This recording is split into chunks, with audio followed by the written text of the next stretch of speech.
Katie Sullivan wiped down the last table in her grandmother's diner. The clock on the wall showed 10 minutes past 9 in the evening. Most of the customers had gone home hours ago. Only the hum of the coffee machine and the distant sound of ships docking at the station broke the quiet. "Time to close up, sweetie," Rose called from behind the counter. Her grandmother's voice carried the tiredness of a long day. Rose had been running the diner on Colony Station Vega 7 for 15 years. She knew every trader, miner, and station worker who came through her doors. Katie nodded and reached for the light switch. The diner sat near the main dock of the trading station. Through the big windows, she could see the lights of cargo ships and passenger vessels. People from dozens of worlds passed through Vega 7 every day. Most were human, but sometimes other species stopped by too. The door chimed as someone pushed it open. Katie turned around, ready to tell the late customers that the diner was closed. The words died in her throat. 3 figures stood in the doorway. They were not human. Their skin looked like dark green leather with scales that caught the light. They stood nearly 7 feet tall with long arms and sharp claws. Yellow eyes looked around the diner with careful attention. Katie recognized them from the news broadcasts. Corvani soldiers. Rose dropped the dish towel she was holding. "We're closed," she said quickly. Her voice shook a little. The largest of the 3 aliens stepped forward. He wore what might have been a uniform once, but now it was torn and stained with dark spots that looked like blood. A metal tag on his chest had strange writing that Katie could not read. "Please," the alien said in broken human language. "We need food. We have no money, but we work for meal." Katie looked at the 3 aliens more closely. They were hurt. The smallest one leaned against the doorframe like standing was hard work. Dark liquid dripped from a cut on his arm. The female alien had a bandage wrapped around her head. All 3 looked like they had not eaten in days. "You need to leave," Rose said. She moved closer to Katie. "This is a human establishment." Katie knew why her grandmother was scared.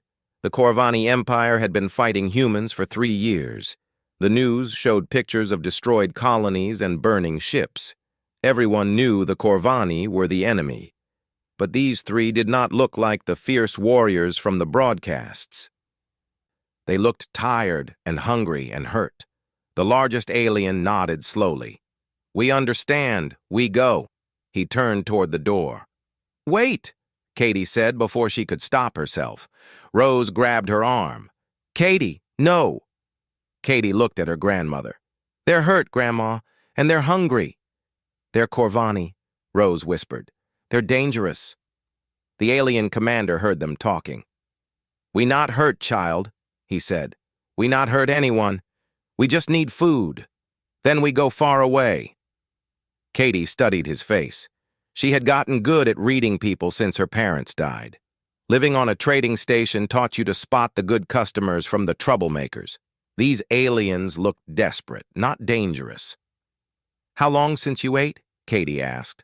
The commander glanced at his companions. 3 days, maybe 4. Katie made up her mind. She walked to the cash register and opened it.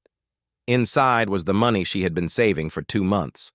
43 credits that she planned to use for her grandmother's birthday present next week. "Katie, what are you doing?" Rose asked. "The right thing," Katie said. She counted out the credits.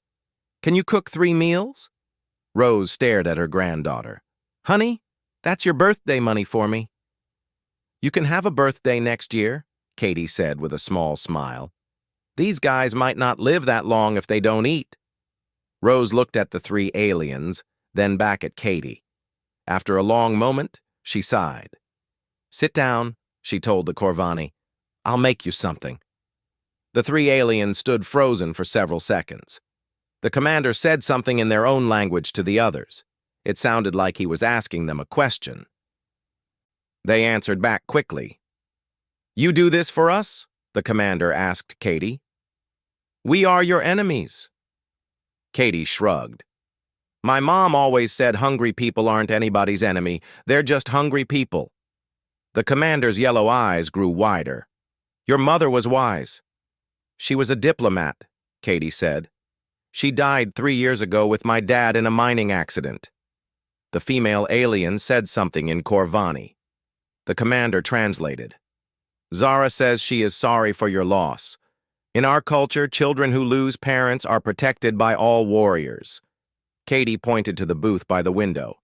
You can sit there. Grandma makes the best stew on the station.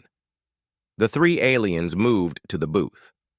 Katie noticed they kept their weapons holstered and their movements slow and careful. The commander introduced himself as Vex.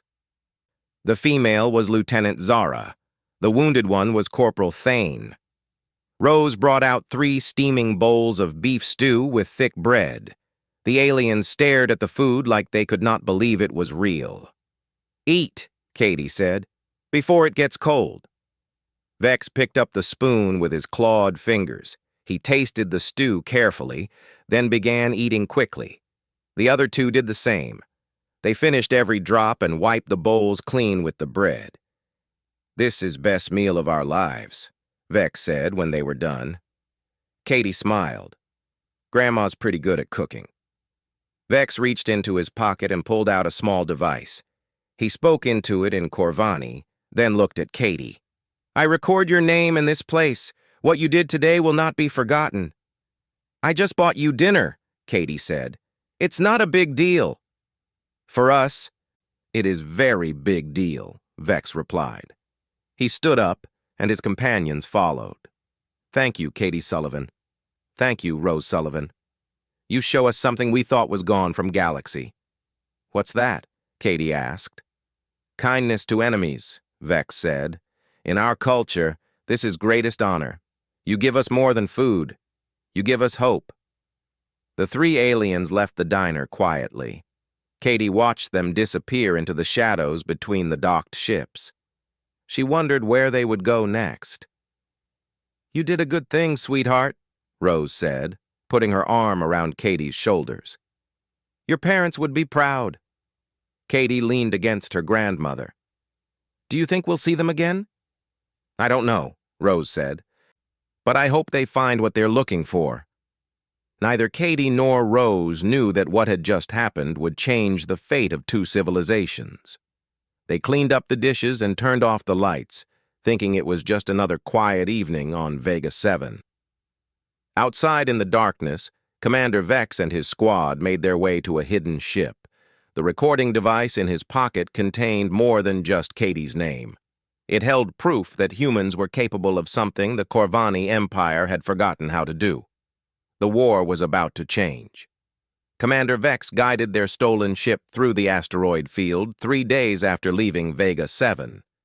Behind him, Lieutenant Zara monitored the communication channels while Corporal Thane slept in the medical bay. His wounds were healing, but slowly. Contact on long range, Zara reported. It's one of ours, rebel ship. Vex felt relief wash over him.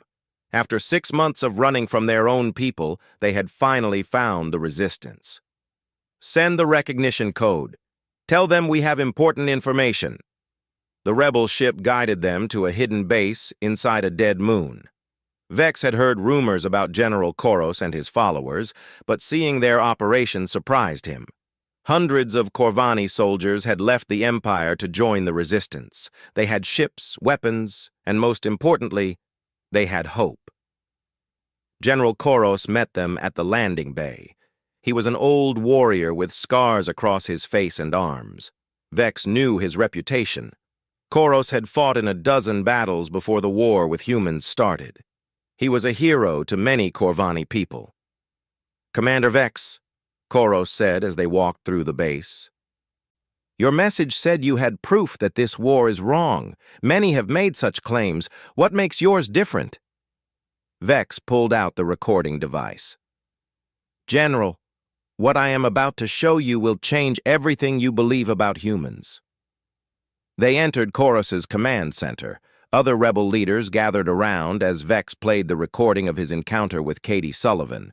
The device translated the conversation from human language to Corvani.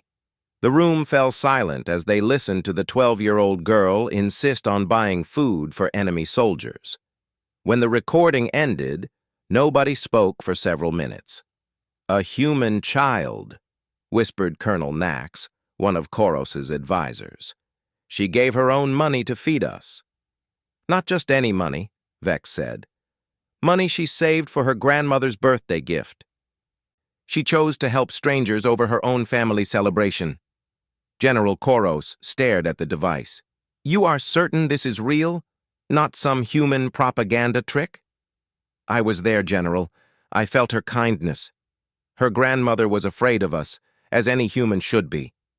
But the child saw past our species. She saw hungry people and helped us." Zara stepped forward. "General, in 30 years of service, I have never experienced anything like it. The human child asked for nothing in return. She expected no reward or recognition. She simply did what she believed was right." Koros walked to the command center's main display. It showed the current positions of both human and Corvani fleets. Red markers indicated recent battle sites where thousands had died. "For 3 years we have fought this war," Koros said slowly. "The Empire tells us humans are monsters who must be destroyed.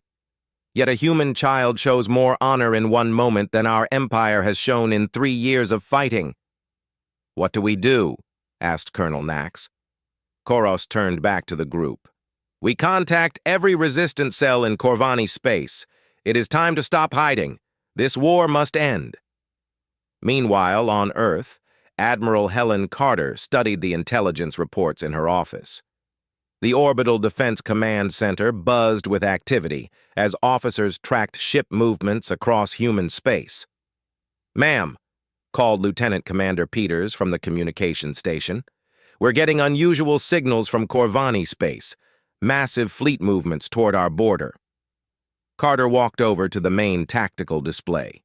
Dozens of red dots moved across the star map, representing Corvani ships. But something was strange about their formation. "They're not moving like an invasion force," she said, studying the patterns. "It looks like they're fighting each other." Captain Rodriguez joined her at the display. "Intelligence suggests a civil war has broken out in the Corvani Empire. 2 factions are mobilizing large fleets." "Any idea what started it?" "Unknown, ma'am. But both fleets appear to be heading for the same location. Colony Station Vega 7. Carter felt her stomach tighten. Vega 7 was home to 50,000 civilians. "What's special about Vega 7? "It's a major trading hub on the border. If the Corvani want to control human space, it would be a strategic target." "Or," Carter said thoughtfully, "something happened there that we don't know about." She turned to Peters. "Get me a direct line to Vega 7 Station Command, then prepare the 3rd Fleet for immediate deployment." Back on Vega 7, Katie was serving lunch to a table of miners when her grandmother called her over to the counter. "Honey, have you been watching the news?" Rose asked, pointing to the wall screen. Katie looked up. The news anchor was reporting on increased military activity along the human Corvani border.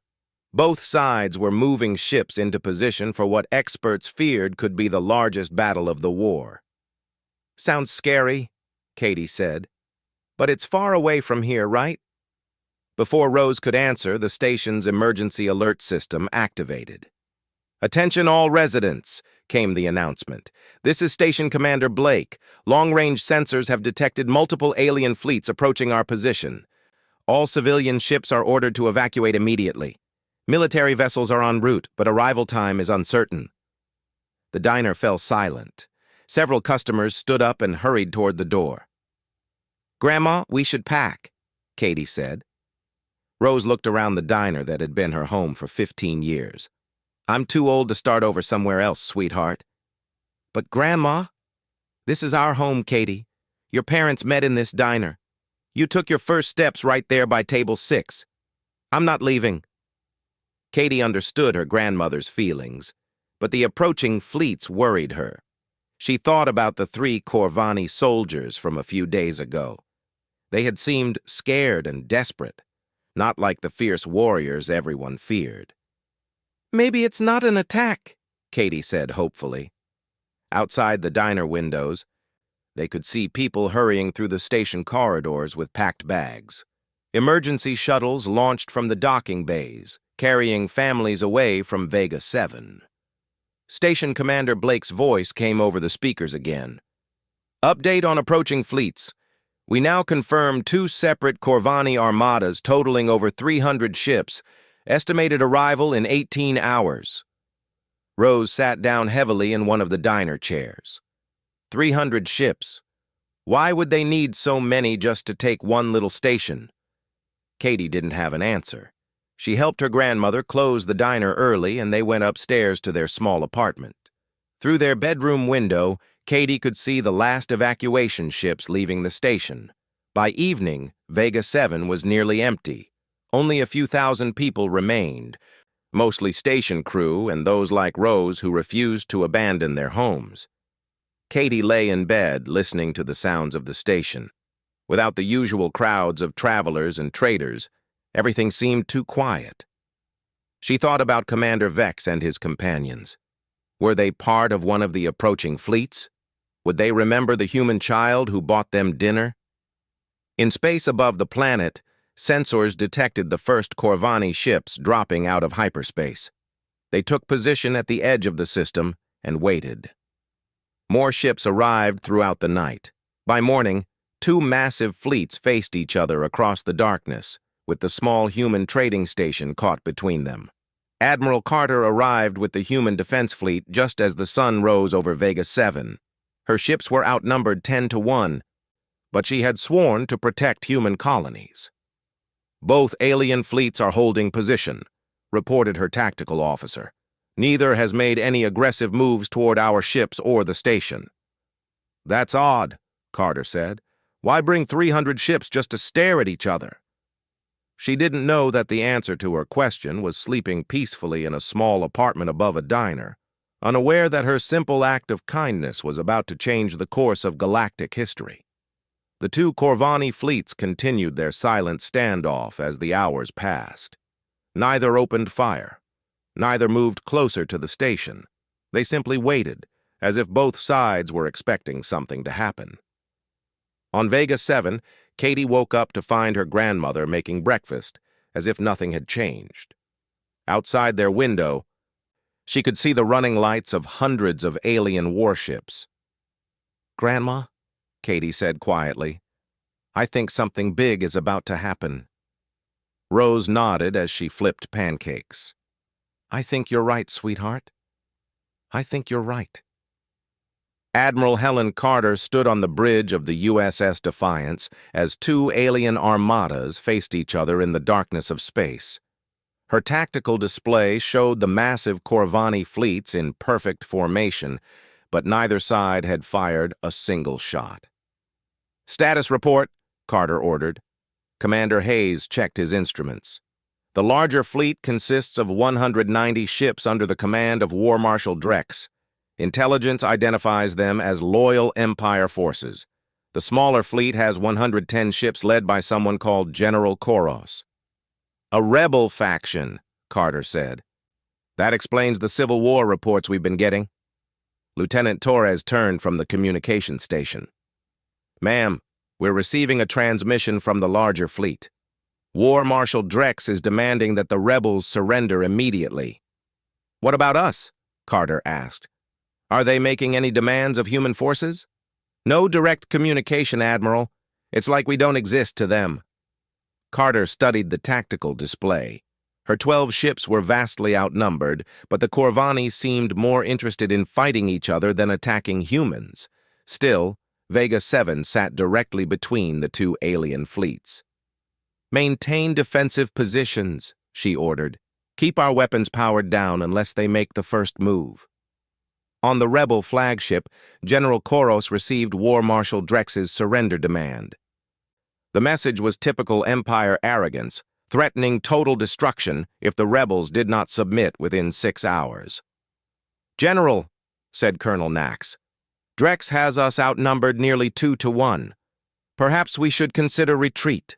Koros shook his head. We retreat nowhere. Too many Corvani have died in this meaningless war. Today we make our stand. But, General, the human child is down there on that station. If fighting starts, that is precisely why we cannot retreat, Koros said firmly. Katie Sullivan showed us that another way is possible. We will protect her and prove that the Empire's path leads only to destruction. Commander Vex approached the command station. General, request permission to contact the human station directly. For what purpose? To speak with Katie Sullivan. If we are to fight and possibly die for what she represents, she should know why. Koros considered the request. Breaking communication protocol with humans during a military standoff was dangerous. But then he thought about the recording of the 12-year-old girl insisting on feeding enemy soldiers. Permission granted. But be careful, Commander. The humans do not yet understand our presence here. On War Marshal Drex's flagship, the Imperial commander reviewed his battle plans. His forces had chased these rebels across half the galaxy. Today, the hunt would end. Sir, reported his aide, the rebels are attempting to communicate with the human station. Drex's eyes narrowed. Attempting to recruit human allies, no doubt. Typical rebel tactics. Have our communications specialists monitor all transmissions. Yes, sir. Should we warn the humans about rebel deception? The humans are irrelevant, Drex said dismissively. Once we crush the rebels, we will deal with this colony as planned. The Empire has no patience for human interference in Corvani affairs. Down on Vega 7, Station Commander Blake was having the worst day of his career. 2 alien fleets had arrived in his system and seemed ready to start shooting at each other with his station in the middle. Sir, called his communications officer, incoming transmission from the smaller Corvani fleet. They're asking to speak with a civilian named Katie Sullivan. Blake frowned. Katie Sullivan? That's the kid who runs the diner with her grandmother. Why would aliens want to talk to a 12-year-old girl? Unknown, sir. Should I patch them through? Blake considered his options. With 300 alien warships overhead, maybe talking to them was better than waiting for the shooting to start. Get me Admiral Carter first. This is her call. Aboard the Defiance, Admiral Carter received Blake's report with surprise.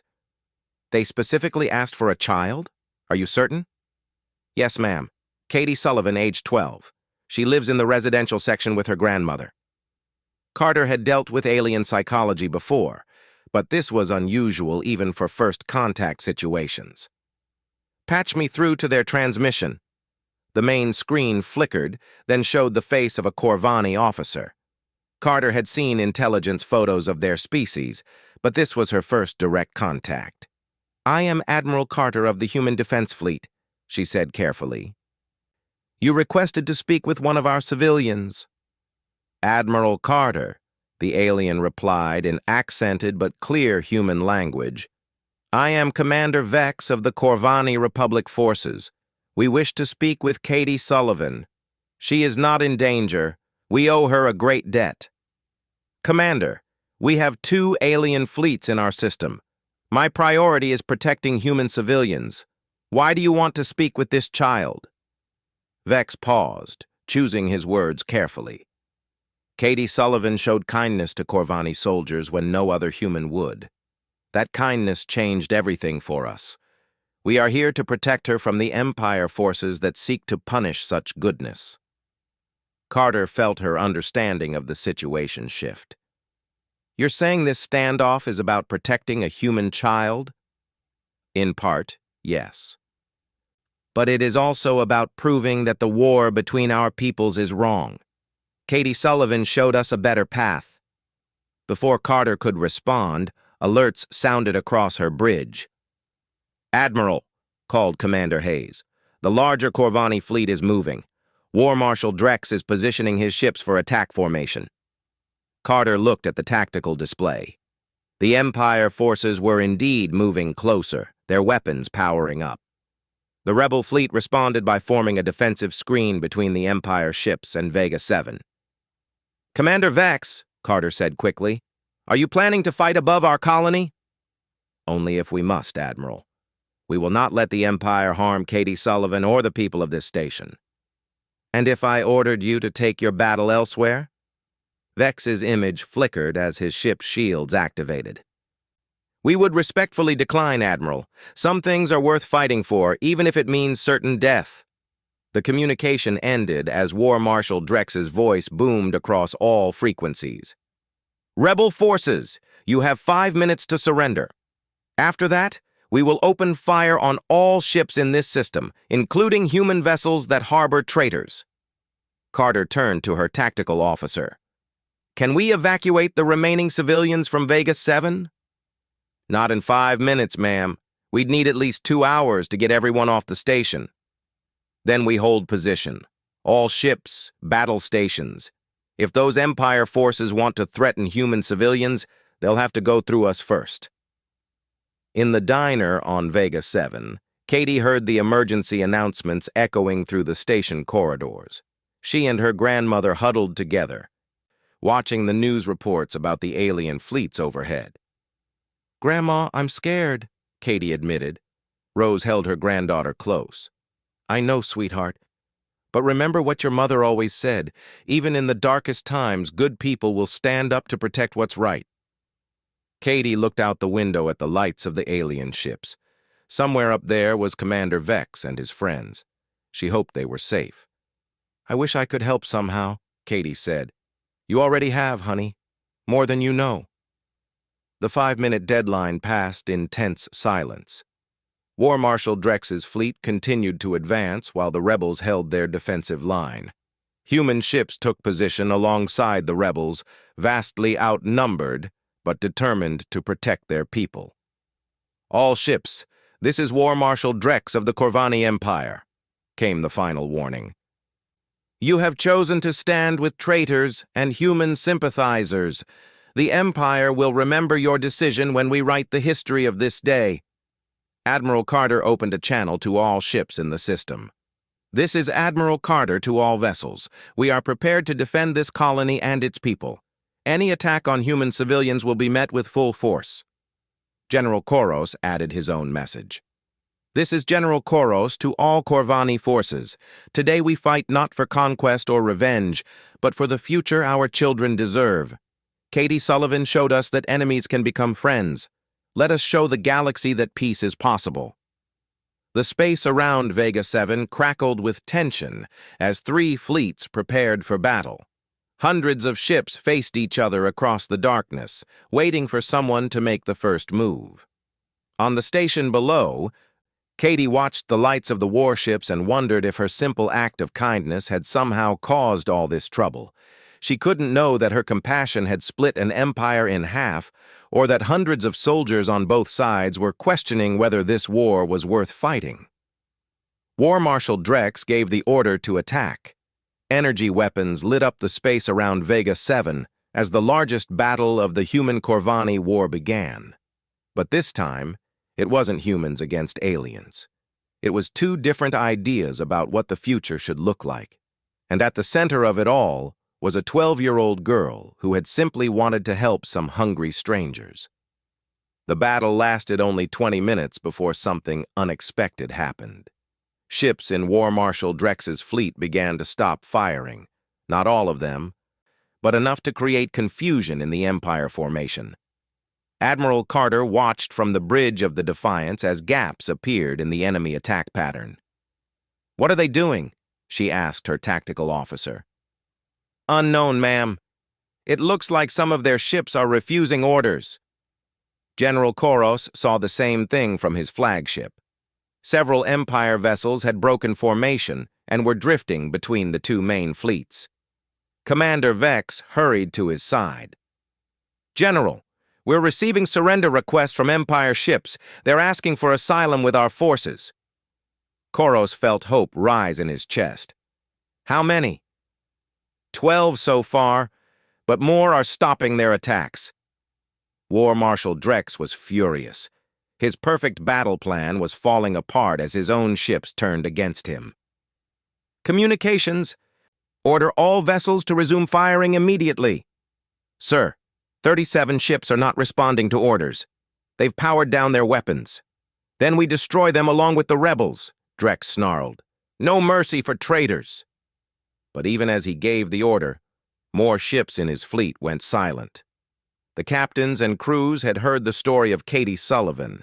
The idea that a human child would spend her own money to feed enemy soldiers spread through the Empire fleet like wildfire. Captain Zek commanded one of the Empire destroyers.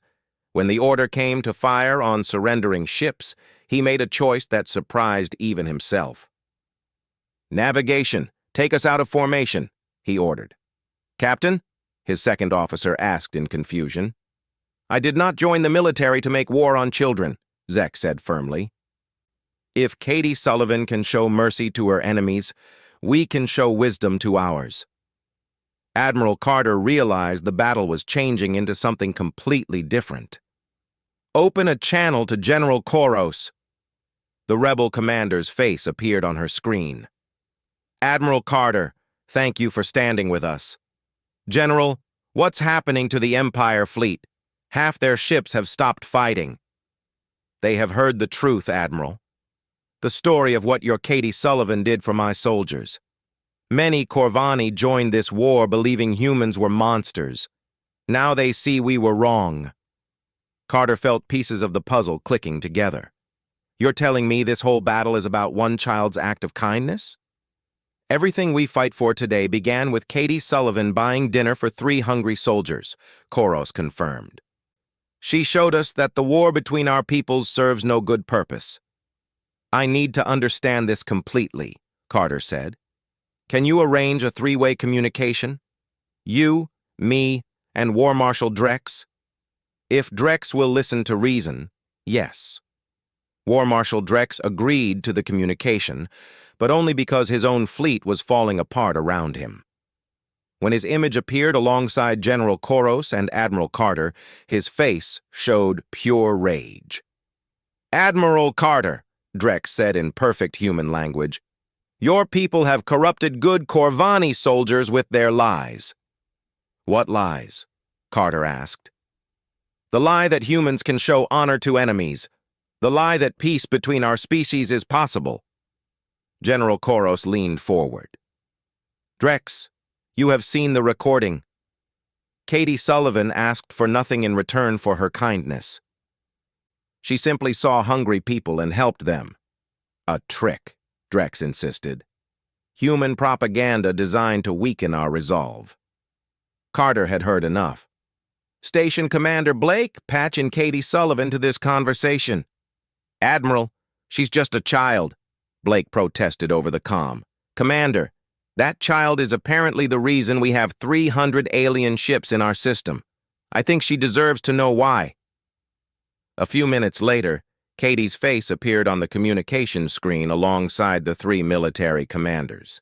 She looked nervous but determined. "Katie," Admiral Carter said gently, "these are the commanders of the alien fleets above our station. They tell me you met some of their soldiers a few days ago." Katie nodded. "Commander Vex and his friends. They were hurt and hungry. So I bought them dinner." War Marshal Drex stared at the human child. "You expect me to believe this small human acted without orders from your military?" "I don't know what you mean," Katie said honestly. "Grandma taught me to help people when they need it. That's what good people do." "But we are your enemies," Drex said, his voice softer now. Katie shrugged.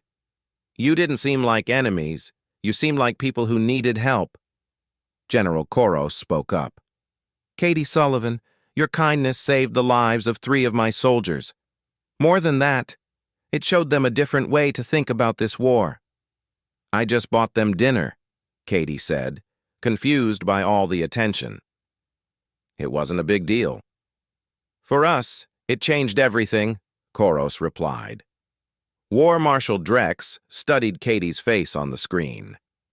In 30 years of military service, he had never encountered such simple honesty. The child showed no fear of him, no hatred for his species. She seemed genuinely puzzled by the idea that helping hungry people was unusual. "Child," Drex said slowly, Do you understand that your people and mine have been at war for 3 years? Yes, sir. But Commander Vex and his friends weren't fighting anybody when I met them. They were just hungry. Drex felt something shift inside him. All his certainties about human nature seemed suddenly questionable. If you met more Corvani soldiers who needed help, would you help them too? If they were hungry, sure, Katie said without hesitation. Are you hungry? I could make you a sandwich. The simple offer hung in the silence of space. War Marshal Drex, commander of nearly 200 warships, had just been offered a sandwich by a 12-year-old human girl. Admiral Carter watched Drex's face carefully. She could see the internal struggle playing out in his expression. Around them, the battle had effectively stopped as ship crews waited to see what their leaders would decide. War Marshal, Carter said quietly, what kind of people are we if we make war on children who offer to feed their enemies? Drex looked at Katie's face on the screen again. The child waited patiently for his answer, showing no fear of the alien commander who could destroy her home with a single order. I have spent my entire life believing humans were incapable of honor, Drex said slowly, but this child offers food to strangers without expecting anything in return. This is the highest form of honor in Corvani culture. So what happens now? Katie asked. Drex made a decision that would echo through galactic history. Now we stop fighting and start talking. General Koros, I formally request asylum for myself and any of my forces who wish to join your republic. General Koros smiled. Request granted, old friend. Welcome to the future. Admiral Carter felt relief wash over her. Both fleets are standing down? The war is over, Admiral, Koros confirmed. At least for those of us who choose to see the truth Katie Sullivan showed us. Katie looked around at the 3 military commanders. Does this mean no more fighting? No more fighting, Drex promised. You have my word as a warrior. Good, Katie said with a bright smile. Fighting is stupid.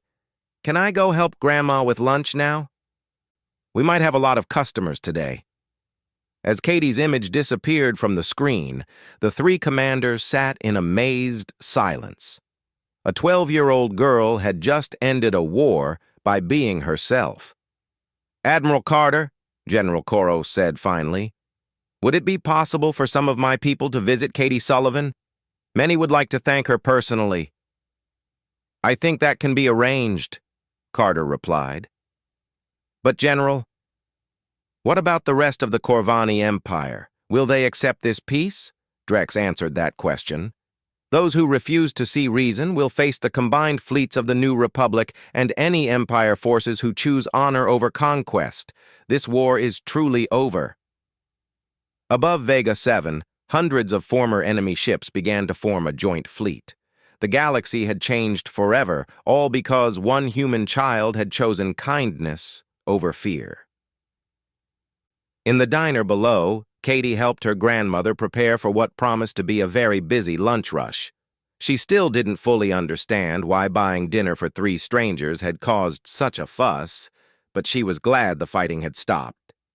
Sometimes the smallest acts of goodness create the biggest changes in the universe.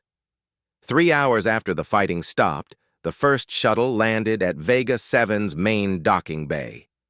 Katie watched through the diner window as Commander Vex stepped out, followed by several other Corvani officers from both the former Empire and Rebel fleets.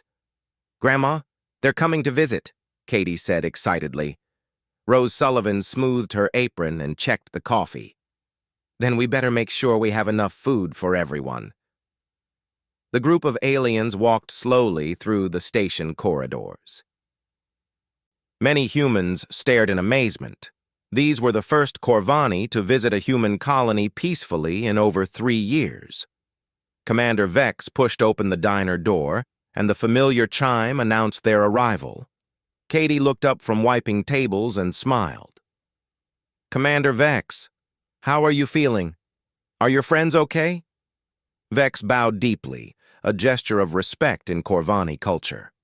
Katie Sullivan, we are all well thanks to your kindness. I have brought some people who wish to meet you. Behind Vex came Lieutenant Zara and Corporal Thane, looking much healthier than when Katie first met them. But there were others, too. A tall Corvani with elaborate markings on his uniform stepped forward. "Katie Sullivan," the alien said formally. "I am General Koros of the Corvani Republic.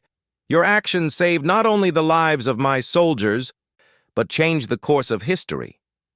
Katie looked confused. "I just bought them dinner, General. That's what people do when other people are hungry." Another Corvani approached, this one even taller with different uniform markings. "I am War Marshal Drex," he said quietly.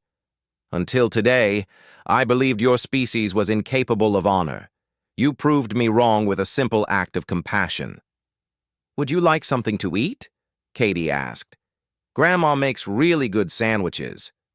Drex stared at the child for a moment, then began to laugh. It was a deep, rumbling sound that filled the diner. "Katie Sullivan, you offer food to the commander who nearly destroyed your home. You are either very brave or very foolish." "Neither," Katie said seriously. "I'm just hungry, and I figured you might be too." "Fighting probably works up an appetite." Rose came out from behind the counter. "Katie's right. Fighting is hard work. Everybody sit down and I'll make lunch for all of you." The group of aliens looked around the small diner uncertainly. Most had never been inside a human establishment, let alone shared a meal with humans. "It's okay," Katie said, noticing their hesitation. "The tables are strong enough. Commander Vex and his friends sat in that booth over there a few days ago." Slowly, the Corvani officers took seats around the diner. Katie bustled between tables, bringing water and explaining the menu. She treated them exactly like any other customers, chatting about the weather and station news. Admiral Carter arrived 20 minutes later with a small escort of human officers. She found a scene that would have been unimaginable that morning. Alien and human military personnel sharing lunch and conversation in a small frontier diner. "Admiral," General Koros called out, gesturing to an empty chair. "Please join us." Katie Sullivan was just explaining how her grandmother's recipe has been in their family for 4 generations. Carter sat down carefully. "This is certainly not how I expected this day to end." War Marshal Drex looked up from his sandwich. "Admiral, in 40 years of military service, I have learned something important today. True strength is not in our weapons or our ships. It is in our capacity for understanding." "Katie taught us that," added Commander Vex. "She saw past our species, past the war, past everything that should have made her afraid. She saw people who needed help." Katie overheard the conversation from the next table. "You guys are making too big a deal about this. My mom always said the hardest thing in the universe is also the simplest thing." "What did she mean?" asked Lieutenant Zara. "Just be nice to people," Katie said with a shrug. "Even when they're different from you. Even when other people say you shouldn't. Just be nice." An older Corvani officer who had been quiet during the meal finally spoke up. "Child, your mother was very wise. In my culture, we have a saying, the warrior who shows mercy to enemies demonstrates the greatest strength." "Mom wasn't a warrior," Katie replied. "She was a diplomat, but she always said diplomats and warriors want the same thing in the end." "Which is?" Admiral Carter asked. "For people to be safe and happy," Katie said simply. "Fighting doesn't make anyone safe or happy. Sharing food does." As if to prove her point, she brought over a plate of Rose's famous cookies. The Corvani officers tried them cautiously, then began passing the plate around the table with obvious enjoyment. "Katie," General Koros said thoughtfully, "what would you say if I told you that what happened here today will change relationships between our peoples forever?" Katie considered the question seriously. "I'd say that's good, as long as the changes make things better for everyone." "They will," promised War Marshal Drex. "I give you my word that the new Corvani government will work toward peace with humanity." "And if some Corvani don't want peace?" Katie asked. Drex's expression grew stern. then they will face the combined strength of those who do. Admiral Carter nodded agreement. The human defense fleet stands ready to support peaceful cooperation between our species. Katie smiled. See? That wasn't so hard. Now you're all working together instead of fighting. Over the next several hours, more shuttles arrived at Vega 7. News crews, diplomats, and curious civilians all wanted to see the place where the war had ended. But Katie remained focused on more practical matters. "Grandma," she said during a brief lull between customers, "we're going to need more tables." Rose looked around the packed diner. Humans and Corvani sat together, sharing meals and stories. The sight would have been impossible to imagine that morning. "You know what, sweetheart? I think you're right. This place is going to be busier than ever." Katie grinned. "Good thing I like meeting new people." As evening approached, the various delegations began departing Vega 7. But not before each group made the same promise. They would return to visit Katie and Rose, and to continue building the friendship that had started with a simple act of kindness. Commander Vex was the last to leave. He found Katie cleaning tables after the dinner rush. "Katie Sullivan," he said formally, "the Corvani people owe you a debt that can never be repaid." Katie looked up from her cleaning. "You don't owe me anything, Commander. But if you want to do something nice, just keep being friends with the humans you meet." "I promise," Vex replied. "And Katie, your parents would be very proud of you." Katie's eyes grew bright. "Thanks, Commander. That means a lot." After Vex left, Katie and Rose finished cleaning the diner in comfortable silence. As they prepared to close up, Rose put her arm around her granddaughter's shoulders. "Katie, do you understand what you did today?" Katie thought about it. "I think I helped some people remember that being different doesn't mean being enemies." "That's exactly right," Rose said with pride. "Your mother always said the universe needed more people like you." Katie looked out the window at the lights of the alien and human ships now flying together in formation above the station. "Maybe there are more people like that than we thought. Maybe they just needed someone to remind them." 6 months later, Rose's diner had become famous throughout human space. The small restaurant where the human-Corvani war had ended was now a symbol of hope for the future.